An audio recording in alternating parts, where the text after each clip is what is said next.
a summer of blood, a forgotten province in flames, and a community pushed to the edge. From Suwayda's chaos to the slopes of the Golan, the unthinkable has happened. Druze youth are joining the Israeli army in record numbers. 600% surge. Old loyalties shattered.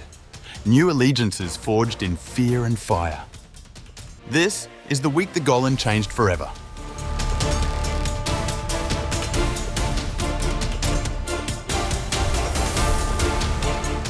The violence that erupted in Suwayda this past July didn't just stain the summer with blood.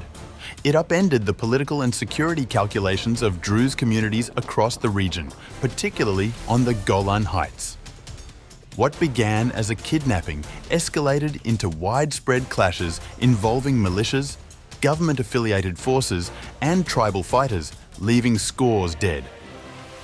Israeli jets struck Syrian military positions and tanks near Damascus and southern Syria, citing a need to protect the Druze from what they described as an October 7-like assault.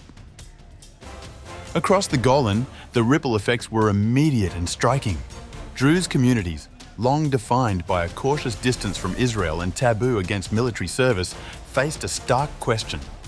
If Damascus cannot, or will not, protect us, who will? The answer became painfully clear. According to Israel Hayom, IDF enlistment among Golan Druze soared by 600%. Roughly 150 young Druze have joined since the Iron Swords conflict began.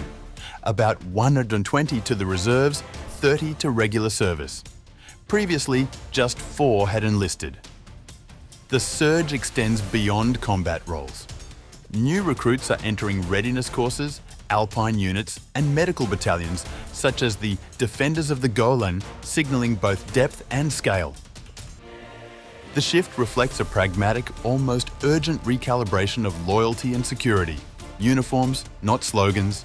Integration, not isolation.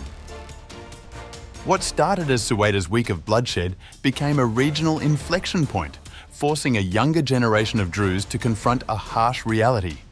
When the state cannot shield your community, the choice to defend it yourself becomes not only practical, but existential.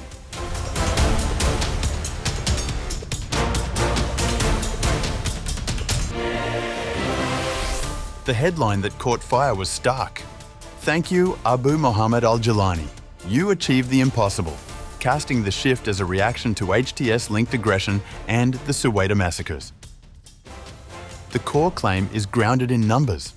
Roughly 150 Druze from the Golan have enlisted since the start of the Iron Swords War versus only 4 previously, with around 120 going to reserve roles and about 30 to regular service, and additional recruits flowing into readiness classes, alpine units, and medical services like the Defenders of the Golan Battalion. IDF sources quoted emphasized the social shift. Once clandestine enlistment is now public and proud, while the military considers tailored frameworks, language support, and security vetting adjustments to integrate Golan Druze more broadly and securely. Parallel to the enlistment wave, Israel Hayom cites over 1,000 new citizenship applications since early 2025 and estimates that within a year, about half the Golan Druze could hold Israeli citizenship. An extraordinary pivot for a community historically registered as residents, not citizens. Local leadership voices, like the head of Ankinya Council, even suggest mandatory conscription is only a matter of time, reflecting how quickly the Overton window has moved since July. Whether those projections fully materialise is secondary to the visible momentum. Queues for interviews, units preparing intake pipelines, and a community signalling by its feet and forms that its security horizon is shifting toward Jerusalem and Tel Aviv.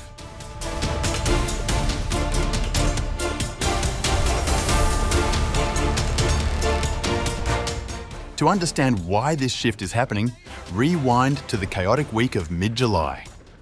Israeli jets struck Syrian military headquarters in Damascus and near the presidential palace, even as Washington urged Jerusalem to pull back and open direct talks with Damascus to avoid destabilizing Syria's new government under Ahmad al-Sharaa. Axios reports Syria had notified Israel in advance about tanks heading south to restore order. Israel hit those tanks anyway, arguing they breached a demilitarized zone Israel enforces in occupied western Syria. Israeli Druze leaders publicly pushed for intervention to protect their kin, and hundreds of Israeli Druze breached the border fence into the buffer zone in the Golan, bringing domestic pressure directly onto the security calculus. US officials, however, cast doubt on direct Syrian government culpability for atrocities, even as the UK-based observatory cited at least 250 dead in those initial days, highlighting the fog of war and narrative warfare surrounding Suwayda. The broader diplomatic context, according to Axios, included nascent Israel-Syria security talks and US pressure to stand down, suggesting that the Israeli strikes were disruptive to a fragile deconfliction architecture just as it was being built. The immediate takeaway on the ground was far simpler. Druze communities felt exposed, and the state most visibly acting, rightly or wrongly framed, was Israel, which bombed Syrian assets and said it would not allow a massacre.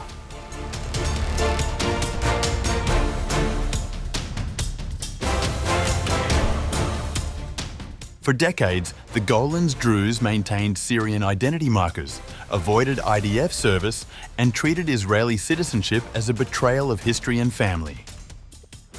The post-July reality, as described in Israel Hayom's Figures and Testimonies, is a generational pivot fueled by fear and disillusionment with Damascus and armed actors crossing the south, where enlistment becomes not only acceptable but aspirational, and citizenship a strategic shield rather than a political scarlet letter.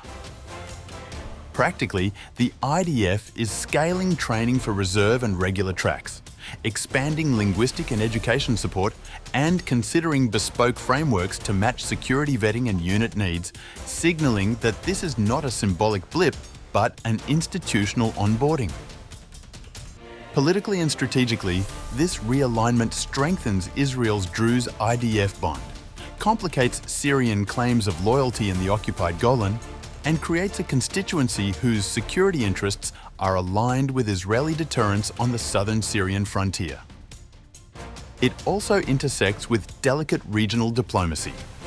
US pressure on Israel to de-escalate, Israeli claims of protective intervention, and any future Israel-Syria contacts will all now be filtered through a new Druze reality that emerged from the bloodletting of Suwayda.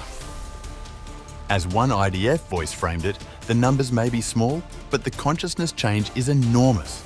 And in conflict zones, shifts in consciousness often precede shifts in borders, alliances, and red lines.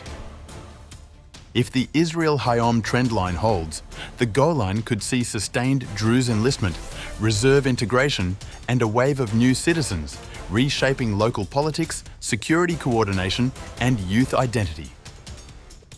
Expect new IDF tracks tailored for Druze recruits from the Golan, continued language and vetting programs, and rising visibility of Druze medics and fighters in units along the northern front. For Damascus and its allies, each enlistment and passport marks a crack in the old order. For Israel, it's a consolidation of a frontier community into its security architecture, one born, as officials and headlines argue, from brutality across the border. The story began with a massacre and muddled intelligence claims, but its most enduring legacy may be administrative. Signatures on enlistment forms and citizenship applications that anchor a historic turn on the Golan.